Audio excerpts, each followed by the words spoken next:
സ്പർശം ജീവസ്പർശം താളസ്പർശം.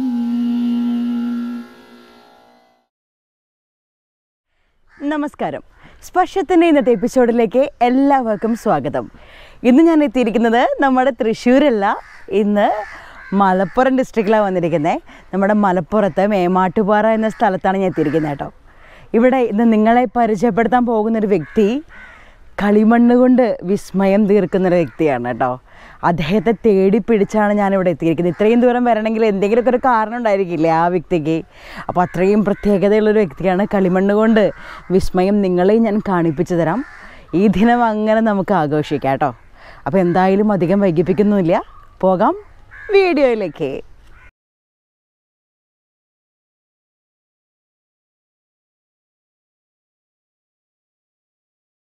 അപ്പോൾ ഇതാണ് ഞാൻ പറഞ്ഞ വ്യക്തി, സുബ്രഹ്മണ്യൻ ചേട്ടൻ. ചേട്ടാ നമസ്കാരം.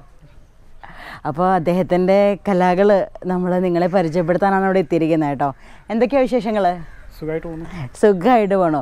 ബാക്കി വിശേഷങ്ങളൊക്കെ അദ്ദേഹം തന്നെ പറയട്ടെ അല്ലേ? അപ്പോൾ ചേട്ടാ, ചേട്ടനെ കുറിച്ച് എല്ലാവർക്കും അറിയണം. ജസ്റ്റ് ഒരു ഓവറോൾ ഒന്ന് പറയാൻ പറ്റും? എന്നെക്കുറിച്ച് പറയുകയാണെങ്കിൽ ഞാൻ ഈ നമ്മുടെ നാട് പറയുമ്പോൾ ഇവിടെ ഈ മലപ്പുറം ജില്ലയിൽ 1-2 പ്രൈവറ്റ് സ്കൂളുകളിൽ ചിത്രകലാധ്യാപകനായി ജോലി ചെയ്തുകൊണ്ടിരിക്കുകയാണ്. പേര് സുബ്രഹ്മണ്യൻ എന്നാണ്. പിന്നെ ഇപ്പോൾ ഈ കൊറോണ സീസൺ ആയതുകൊണ്ട് സ്കൂളുകളൊക്കെ അടച്ചിട്ടിരിക്കുകയാണ്. അപ്പോൾ കാര്യമായ വർക്കുകളൊന്നുമില്ല.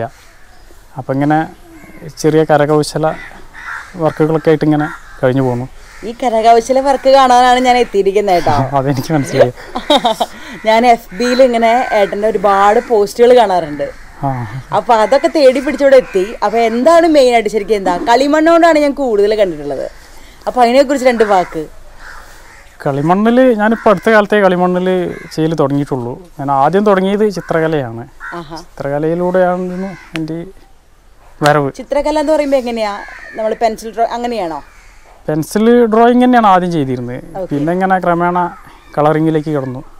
അങ്ങനെ തന്നെയാണ് വന്നത്. പിന്നെ എപ്പോഴാണ് ഈ കളിമണ്ണ് കൊണ്ട് സ്റ്റാർട്ട് ചെയ്തത്? കളിമണ്ണ് കൊണ്ട് സ്റ്റാർട്ട് ചെയ്തത് പിന്നെ ഏകദേശം ഒരു 8-10 കൊല്ലം മുൻപ് ആണ്. അപ്പോൾ മണ്ണിനോട് ഒരുപാട് ഇഷ്ടമാണ് അല്ലേ? അതെ. കളിമണ്ണിൽ ഓരോ രൂപങ്ങൾ ഉണ്ടാക്കുക. കളിമണ്ണ് എന്നല്ല, ഈ ശില്പകലയോട് പ്രത്യേക ഒരു താല്പര്യമാണ്. എന്തൊക്കെ രൂപങ്ങൾ നമ്മൾ ഉണ്ടാക്കിയിട്ടുണ്ട് ഇതുവരെ? കളിമണ്ണിൽ ഞാനിപ്പോൾ ചെയ്തത് എൻ്റെ ഫസ്റ്റ് വർക്ക് ഒരു കവിതയുടെ ശില്പാവിഷ്കാരമായിരുന്നു. ഏതായിരുന്നു കവിത? മാമ്പഴം എന്ന കവിതയുടെ ശില്പാവിഷ്കാരം. അതിലൂടെ അങ്ങനെ ഒരു ഐഡിയ വരാൻ കാരണം മാമ്പഴം? അത് ഞാൻ പിന്നെ ആ കവിത പഠിച്ചപ്പോൾ തന്നെ എനിക്ക് ആ കവിതേൻ്റെ ആശയം അത്രയ്ക്ക് മനസ്സിൽ കൊണ്ടു. അങ്ങനെയാണ് ഒരു ഹാർട്ട് ടച്ചിങ് ആയിരുന്നു ശരിക്കും അത്. അങ്ങനെ കുറച്ച് വർഷങ്ങൾക്ക്, ഞാൻ 6ാം ക്ലാസ്സിലാണ് അത് കവിത പിന്നെ പഠിച്ചത്. പക്ഷെ അങ്ങനെ കുറച്ച് വർഷങ്ങൾക്ക് ശേഷമാണ് അതിൻ്റെ ഒരു ശില്പം നിർമ്മിച്ചത്. അപ്പം അന്നത് കുറച്ച് പിന്നെ ആൾക്കാരൊക്കെ ശ്രദ്ധിക്കപ്പെട്ടു. അങ്ങനെ അത് ചില പത്രങ്ങളിലൊക്കെ വന്നു. അങ്ങനെ പത്രങ്ങളിലൂടെ ചില ചാനലുകളിലേക്ക് എത്തി. അങ്ങനെ ചാനലുകളിൽ കാണിച്ചു. അങ്ങനെ എൻ്റെ ഫസ്റ്റ് ഒരു ജനശ്രദ്ധ ആകർഷിച്ച വർക്ക് അത് തന്നെയായിരുന്നു. ഇപ്പോൾ ഈ മാമ്പഴം ശില്പം ചെയ്ത് കഴിഞ്ഞതിന് ശേഷം പിന്നെ ഞാൻ കുറച്ചൊക്കെ പച്ചക്കറികളൊക്കെ ചെയ്തു നോക്കി കളിമണ്ണ് കൊണ്ട്. പച്ചക്കറികൾ, പഴങ്ങൾ, അങ്ങനെ അതും പിന്നെ ജനങ്ങൾക്കൊക്കെ നല്ല ഇഷ്ടപ്പെട്ടു. അതും തന്നെ ഈ പറഞ്ഞ പോലെ ചില പത്രങ്ങളിലൊക്കെ വരികയുണ്ടായി. അങ്ങനെ അതും ഞാൻ വർക്ക് ചെയ്യുന്ന സ്കൂളുകളിലൊക്കെ നല്ല ഹിറ്റായി. അങ്ങനെയൊക്കെ ആയിരുന്നു എൻ്റെ ഈ ഒരു കളിമൺ ശില്പ നിർമ്മിതിയിലേക്ക് ഞാൻ എത്തിച്ചത്. എല്ലാം വിജയമായിരുന്നു. അപ്പോൾ ഒരു ത്രില്ലായി അത് ചെയ്യാനായിട്ട്. ചിലതൊക്കെ വിജയിക്കും, പിന്നെ എല്ലാം വിജയം നമുക്ക് പറയാൻ പറ്റൂല. ചിലതൊക്കെ വിജയിക്കും, ചിലത് ശരിയാവും, ചിലത് ശരിയാവില്ല അല്ലേ? അല്ല, അത് പരാജയപ്പെടുന്നത് ശരിക്കും മറ്റുള്ളവരാരും അറിയണില്ല. അതാണ് സംഭവം. ശരിക്കും വിജയത്തിന്റെ അത്ര തന്നെ നമുക്ക് പരാജയം സംഭവിക്കുന്നുണ്ട്. പക്ഷെ പരാജയം നമ്മൾ ആരും കാണിക്കുന്നില്ല എന്നുള്ളതാണ്. ഈ ലോക്ക്ഡൌൺ സമയത്ത് കുറേ ഉണ്ടാക്കിയിട്ടുണ്ടല്ലോ കളിമണ്ണ് കൊണ്ട്. ഡോക്ടർ അങ്ങനെയൊക്കെ ഉണ്ടാക്കിയില്ലേ? ഡോക്ടറോ? അതെ, നേഴ്സ്. അതെന്തായിരുന്നു അങ്ങനത്തെ ഒരു മോട്ടിവേഷൻ അത് ചെയ്യാനായിട്ട്? അത് ഞാൻ പറഞ്ഞല്ലോ, ലോക്ക്ഡൌൺ കാലത്ത് ഒരുപാട് കഷ്ടപ്പെടുന്നവരായത് കൊണ്ടാണ് അവരൊക്കെ ചെയ്തത്. പോലീസ് ഓഫീസർ അവരൊക്കെ ചെയ്തിട്ടുണ്ട്. അതെ, ഈ ലോക്ക്ഡൌണിൽ ഏതായാലും എനിക്ക് കാര്യമായ ജോലികളൊന്നും ഇല്ല. അപ്പോൾ പിന്നെ ഞാൻ അങ്ങനെ ആലോചിച്ചപ്പോൾ പിന്നെ എൻ്റെ കലകളിലൂടെ ജനങ്ങളിലേക്കൊരു മെസ്സേജ് എത്തിക്കുക എന്നുള്ള നിലയ്ക്ക് ആണ് ഈ നേഴ്സിനെ ചെയ്തത്. അത് ആദ്യം ചെയ്തത് ഈ നേഴ്സിനെ ആയിരുന്നു ഈ ഒരു സമയത്ത്. അത് കഴിഞ്ഞതിന് ശേഷം പിന്നെ ഓണം വന്നു. അപ്പോൾ എനിക്ക് തോന്നി ഈ മാസ്കിൻ്റെ ഉപയോഗം ജനങ്ങളിലേക്കൊന്ന് എത്തിക്കാൻ മഹാബലി ശില്പത്തിലൂടെ നമുക്ക് സാധിച്ചാൽ അദ്ദേഹം ഒരു മാസ്ക് ഇട്ടിട്ട് വന്നിട്ടുള്ള ചിത്രം കാണിച്ചത് അല്ലേ? അങ്ങനെയാണ് ആ മാസ്ക് ഇട്ട മഹാബലിനെ ചെയ്തത്. Okay fine. പിന്നെ അടുത്ത് ചെയ്തത് പോലീസുകാരനെ ചെയ്തു. അതൊക്കെയാണ് ഈ കോവിഡ് സമയത്ത് ഞാൻ ചെയ്ത കളിമൺ വർക്ക്. അതെ, കോവിഡ് സമയത്ത് ഒരുപാട് കഷ്ടപ്പെടുന്നവരാണ് അവരൊക്കെ. നഴ്സുമാര്, അതുപോലെ പോലീസ് ഓഫീസർ, പിന്നെ ടീച്ചർ അമ്മേനെ കാണിച്ചിരുന്നല്ലോ. അത് പിന്നെ ഇങ്ങനെ ഇതൊക്കെ കഴിഞ്ഞതിന് ശേഷം ചെയ്തതാണ്. അങ്ങനെ പിന്നെ മനസ്സിൽ തോന്നിയ ആശയങ്ങളാണ്. ടീച്ചർ ചേട്ടൻ ഒരു അധ്യാപകനായതുകൊണ്ടാണോ ഒരു ടീച്ചറിനെ ഒരു കൂടുതലായിട്ട് ആകർഷിച്ചു തന്നെ? ടീച്ചർ അങ്ങനെയും പറയാം. പിന്നെ ടീച്ചർമാരും തന്നെ സേവനം ചെയ്യുന്ന ഒരു വിഭാഗം തന്നെയാണല്ലോ. അതുപോലെ വിദ്യാർത്ഥിനി, അതൊക്കെ പിന്നെ അങ്ങനെ ചെയ്ത് തന്നെയാണ്. അപ്പോൾ ഞാൻ ഈ ഫീൽഡിലേക്ക് എങ്ങനെയാണ് കാല് വെച്ചതെന്ന് വെച്ചാൽ, പിന്നെ ചെറുപ്പത്തിൽ 2ാം ക്ലാസ് പഠിക്കുന്ന സമയത്ത് ആണ് എനിക്കിതിന് ഏറ്റവും വലിയൊരു മോട്ടിവേഷൻ ഉണ്ടായത്. അത് പിന്നെ അന്ന് തോമസ് മാഷ് എന്ന് പറഞ്ഞൊരു മാഷുണ്ടായിരുന്നു. അപ്പോൾ ആ മാഷ് ക്ലാസ്സിൽ വന്നുകൊണ്ട് എല്ലാ കുട്ടികളോട് ഒരു ചിത്രം വരയ്ക്കാൻ ആവശ്യപ്പെട്ടു സ്ലേറ്റിൽ. അപ്പോൾ അന്ന് ഞാൻ ഒരു പിന്നെ എറോപ്ലെയിൻ്റെ ചിത്രം വരച്ചു. 2ാം ക്ലാസ്സിൽ. അപ്പോൾ അന്ന് പിന്നെ എല്ലാ കുട്ടികളുടെയും ബുക്ക് പിന്നെ സ്ലേറ്റ് മാഷ് നോക്കി. അപ്പോൾ കൂട്ടത്തിൽ എൻ്റെ നോക്കിയപ്പോൾ മാഷ്ക്ക് എന്തോ ഒരു പ്രത്യേക താല്പര്യം തോന്നി. അങ്ങനെ മാഷ് ആ സ്ലേറ്റ് ഒന്ന് ക്ലാസ്സിൽ ഉയർത്തി കാണിച്ചു കൊടുത്തു. ഇത് കണ്ടോ ഞാൻ വരച്ച് എന്നൊക്കെ പറഞ്ഞുകൊണ്ട് അങ്ങനെ ഒരു നല്ല അഭിനന്ദന വാക്ക് അന്ന് പറഞ്ഞു. അങ്ങനെ എന്നെയും കൂട്ടി അന്ന് എല്ലാ ക്ലാസ്സിലും ഒന്ന് കയറി ഇറങ്ങി മാഷ്. അപ്പോൾ ആ മാഷ പ്രത്യേകത എന്താ വെച്ചാൽ ഭയങ്കര എല്ലാവർക്കും നല്ല പേടിയുള്ളൊരു മാഷ. ആ മാഷ് പല വിഷയം കൈകാര്യം ചെയ്തിരുന്നു അന്ന്. പക്ഷെ എനിക്ക് മലയാളമായിരുന്നു എടുത്തിരുന്നത്. അപ്പോൾ അങ്ങനത്തെ ഒരു മാഷ് നമ്മളങ്ങനെ കൈ പിടിച്ച് എല്ലാ ക്ലാസ്സിലൊന്ന് കയറി ഇറങ്ങുക പറയുമ്പോൾ ഒരു പ്രത്യേക ഒരു ഫീലിംഗ് ആണ്. അപ്പോൾ അതായിരുന്നു എൻ്റെ ഫസ്റ്റ് ഈ രംഗത്തേക്കുള്ള ഒരു കാൽവെപ്പ്. അതിനുശേഷം പിന്നെ ഓരോ സബ് ജില്ലാ മത്സരങ്ങൾ വരുമ്പോഴൊക്കെ അധ്യാപകർ തന്നെ പങ്കെടുപ്പിക്കും. അങ്ങനെ ചിലതിനൊക്കെ പ്രൈസ് കിട്ടും. അങ്ങനെയൊക്കെ ആയിരുന്നു ഇതിൻ്റെ ഒരു സ്റ്റാർട്ടിങ്. സൂപ്പർ. ചേട്ടാ, ഇപ്പം ഈ കളിമണ്ണുകൊണ്ട് ചെയ്യുന്നുണ്ട് ചേട്ടൻ, ഒരുപാട് വർക്ക് ചെയ്യുന്നുണ്ട്. അതെങ്ങനെയാണ്? ആ മെറ്റീരിയൽസ് ഒക്കെ എന്തൊക്കെയാണ്? അത് മണ്ണാണെന്ന് അറിയാം, അതിലെന്തൊക്കെ പെയിൻറ്റ്, അങ്ങനെ എന്തെങ്കിലും ആയുധങ്ങൾ, അതായത് ഉപകരണങ്ങളൊക്കെ ചെയ്യുമല്ലോ നമ്മൾ എന്തെങ്കിലും ചെയ്യണമെങ്കിൽ, അതൊക്കെ എന്തെങ്കിലുമൊക്കെ യൂസ് ചെയ്യുന്നുണ്ടോ? നമുക്കറിയില്ല, അതുകൊണ്ടാണ് കൂടുതൽ ചോദിക്കുന്നത്.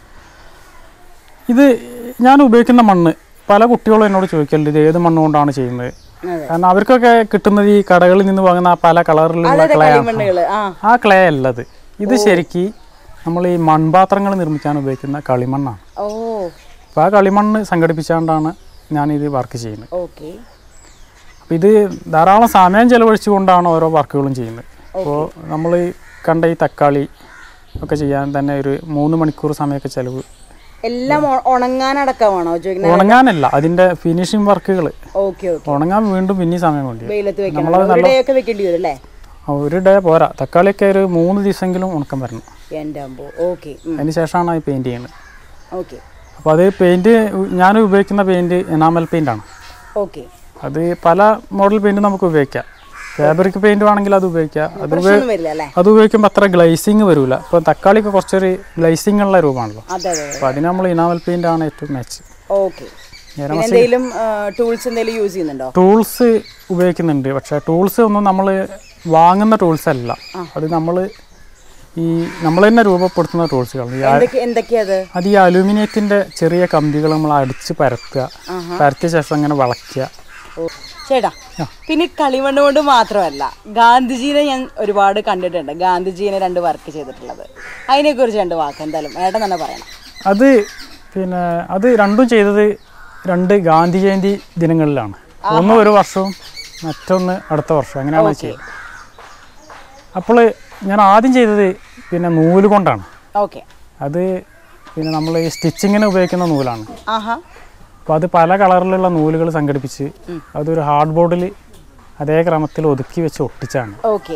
അല്ലാതെ തുന്നി ചേർത്തൊന്നുമില്ല. പലരും അങ്ങനെ എന്നോട് ചോദിച്ചിട്ടുണ്ട്, തുന്നി ചേർത്ത് ആണോ എന്നൊക്കെ. ഒട്ടിച്ചതാണ്. നല്ല സ്ട്രോങ് ഉള്ള ഫെവിക്കോൾ വെച്ച് ഒട്ടിച്ചാണ്.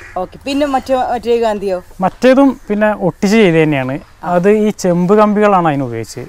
അതൊരു ഹാർഡ് ബോർഡിൻ്റെ പീസിൽ ചെമ്പ് കമ്പികൾ അതേ ക്രമത്തിൽ അടുക്കി വെച്ച് ഒട്ടിച്ച് തന്നെയാണ്. അപ്പോൾ ഈ ചെമ്പ് കമ്പികൾ ഞാൻ സംഘടിപ്പിച്ചത് ഈ മെക്കാനിക് കടയിൽ നിന്ന് വേസ്റ്റാക്കി ഒരു ഉടനെ ചെമ്പ് കമ്പികളുണ്ടല്ലോ, അത് വാങ്ങി നല്ലപോലെ കഴുകി വൃത്തിയാക്കി അതുകൊണ്ടാണ് ആ വർക്ക് ചെയ്തത്. ഓക്കെ. എത്ര സമയം എടുത്തു അത് ചെയ്യാനായിട്ട് രണ്ടും? അത് രണ്ടും ചെയ്യാൻ ഈ പിന്നെ നൂല് കൊണ്ട് ചെയ്യാൻ ഏകദേശം ഒരു 3 മണിക്കൂറൊക്കെ സമയം ആയിട്ടുണ്ട്. ഓക്കെ. അത് വർക്കിനാണ് കേട്ടോ, അത് ഉണങ്ങാൻ പിന്നെ സമയം പിന്നെയും വേണം. ഓക്കെ. 3 മണിക്കൂർ കൊണ്ട് ചെയ്ത് കഴിഞ്ഞു. ഓക്കെ. അതുപോലെ തന്നെ ഈ ചെമ്പ് കമ്പീൻ്റെ അവസ്ഥ 3 മണിക്കൂർ 3 മണിക്കൂർ കഴിഞ്ഞു. പിന്നെ ഇങ്ങനെ ഓർഡർ അനുസരിച്ച് ഉണ്ടാക്കി കൊടുക്കാറുണ്ടോ ചേട്ടൻ പുറത്തേക്ക്? ഓർഡറുകൾ കാര്യമായിട്ട് കിട്ടിയിട്ടില്ല, വന്നിട്ടില്ല അതുപോലെ. ഓക്കെ. അപ്പോൾ ഇനി വരുവാണെങ്കിലൊക്കെ ചെയ്തു കൊടുക്കാം. തീർച്ചയായിട്ടും ഏത് മെറ്റീരിയൽ വേണമെങ്കിലും ചെയ്തു കൊടുക്കാനും അല്ലേ, ഏത് ഡിസൈൻ വേണമെങ്കിലും ചെയ്തു കൊടുക്കാനും പറ്റും. നമ്മൾ അധ്വാനത്തിനനുസരിച്ച് എന്തെങ്കിലുമൊക്കെ കിട്ടുകയാണെങ്കിൽ അത് തീർച്ചയായിട്ടും വേണമല്ലോ, ഒരു പ്രതിഫലം തീർച്ചയായിട്ടും വേണം, അല്ലാതെ നമുക്ക് ചെയ്യാൻ പറ്റില്ല. നമുക്ക് ചെയ്തു കൊടുക്കാവുന്നേ. തീർച്ചയായിട്ടും ചെയ്യാം അല്ലേ. ഓക്കെ. പിന്നെ ചേട്ടാ, ഇത് മാത്രമല്ല, ഇനി പെയിന്റിങ്ങും ഉണ്ട്. ഒരുപാട് എന്താ പറയുക മേഖലകളിൽ കൈവച്ചിട്ടുണ്ടല്ലേ. അപ്പോൾ ആ പെയിന്റിങ്ങിനെ കുറിച്ച്, ഏത് പെയിന്റാണ്, അങ്ങനെ കുറച്ച് കാര്യങ്ങൾ. പെയിന്റിങ്ങുകൾ ഞാൻ പിന്നെ വാട്ടർ കളറാണ് അധികം ചെയ്തത്. പിന്നെ അത് ചെയ്യൽ പിന്നെ ധാരാളം സമയം ചെലവഴിച്ചുകൊണ്ട് തന്നെയാണ് പെയിന്റിങ്ങുകൾ. അത് എത്ര 3 മണിക്കൂർ എടുക്കും? 3 മണിക്കൂറൊന്നല്ല, പോരാ, അതിനൊരു 25 മണിക്കൂർ വരെയൊക്കെ എൻ്റെ അമ്മോ സമയം ചെലവഴിച്ചിട്ടുണ്ട് ചില പെയിന്റിങ്ങുകൾ ചെയ്യാൻ. ഓ, ഇതിനൊക്കെ ശരിക്കും എവിടുന്ന? അപ്പോൾ സ്കൂളിലുള്ള സമയത്ത് അവിടേക്ക് പോകണ്ടേ ഇതാവാനായിട്ട്? അപ്പോൾ എങ്ങനെ സമയം? ഫ്രീ സമയങ്ങളിലാണ് ഇത് അധികം ചെയ്യുന്നത്. ഫ്രീ സമയത്ത്, ഡ്യൂട്ടിയുള്ള സമയത്തല്ല. അധികം രാത്രികളിലാണ് ഈ വർക്കുകൾ അധികം നടക്കുന്നത്. ഓക്കെ. രാത്രി അപ്പോൾ ഇരുന്ന് വരയ്ക്കുകയാണല്ലേ. പിന്നെ കുട്ടികളെ പഠിപ്പിക്കുന്നുണ്ടോ? വീട്ടിൽ പഠിപ്പിക്കുന്നുണ്ടോ? വീട്ടിൽ വെച്ച് പഠിപ്പിക്കുന്നില്ല. അങ്ങനെ വല്ല പ്ലാനിങ് ഒരു ഇൻസ്റ്റിറ്റ്യൂഷൻ ഉണ്ട് ഇവിടെ കുന്നംപുറത്ത് നാട്യകലാക്ഷേത്ര എന്ന് പറഞ്ഞ സ്ഥാപനത്തിൽ ഡ്രോയിങ് പഠിപ്പിക്കുന്നുണ്ട്. എല്ലാ സൺഡേയും ഉണ്ട്. അവിടെ പോവാറുണ്ട് അല്ലേ? അവിടെ പോകാറുണ്ട്, കുട്ടികളെ പഠിപ്പിക്കും. ഇനി സ്വന്തമായൊരു ക്ലാസ് വേണമെന്നില്ലേ? സ്വന്തമായിട്ട് ആദ്യം ഇതിങ്ങനെ ഒന്ന് പച്ച പിടിച്ച് വരട്ടെ. അതെ അതെ, എന്തായാലും പച്ച പിടിക്കും. എല്ലാവരും കലാകാരന്മാരെ ലോകം അറിയണം അല്ലേ. പിന്നെ ചേട്ടാ, ഈ സ്റ്റീൽ പാത്രങ്ങളിലൊക്കെ ഒരുപാട് വരച്ചു കണ്ടു, പിന്നെ സ്പൂണിൽ വരച്ചു കണ്ടു. അതൊക്കെ എന്തായിരുന്നു? പിന്നെ അത് മാത്രമല്ല, വാട്സപ്പ് സ്റ്റാറ്റസുകൾ ഞാൻ ശ്രദ്ധിക്കാറുണ്ട്, ഒരുപാട് ആശയങ്ങൾ ചിത്രത്തിലൂടെ. എന്തായിരുന്നു അതിന് പിന്നിലൊക്കെ? എന്താണ്? ആദ്യം ചോദിച്ചതിന് മറുപടി പറയാം. സ്റ്റീൽ പാത്രങ്ങളിൽ നമ്മൾ വരയ്ക്കാൻ ഉപയോഗിക്കുന്നത് CD മാർക്കർ കൊണ്ടാണ്. CD മാർക്കർ കൊണ്ട് നമ്മൾ ഏത് മിനുസുള്ള പ്രതലത്തിലും വരയ്ക്കാൻ പറ്റും. ഓക്കെ. അപ്പോൾ അതുകൊണ്ടാണ് അത് വരച്ചത്. സ്പൂണിലും അത് തന്നെയായിരിക്കും അല്ലേ? സ്പൂണിൽ അത് തന്നെ. ഓക്കെ. പിന്നെ ആശയങ്ങളുടെ കാര്യം, അത് നമ്മൾ ഈ ചെറിയ ചെറിയ ഓരോ കാഴ്ചകൾ കാണുമ്പോൾ അതിൽ നമുക്ക് വലിയ വലിയ എന്തൊക്കെയോ ഉണ്ട് നമ്മളിങ്ങനെ തോന്നിക്കഴിഞ്ഞാൽ, നമ്മൾ കൂടുതൽ ചിന്തിച്ച് കഴിഞ്ഞാൽ നമുക്ക് ആ ആശയത്തിലേക്ക് എത്തിപ്പെടാം. അങ്ങനെയാണ് ഞാൻ അത് എത്തുന്നത്. പകർന്നു കൊടുക്കുന്നുണ്ടല്ലോ ഡെയിലി അല്ലേ? അത് പകർന്നു കൊടുക്കാൻ പറ്റാത്ത, ഞാൻ ഷെയർ ചെയ്യലുണ്ട്, പക്ഷെ ഒരാളെ പഠിപ്പിക്കാൻ പറ്റാത്ത കാര്യമാണത്. നമുക്ക് മനസ്സിന് തോന്നണം. പഠിപ്പിക്കാൻ പറ്റില്ല, പഠിക്കാൻ പറ്റും അല്ലേ?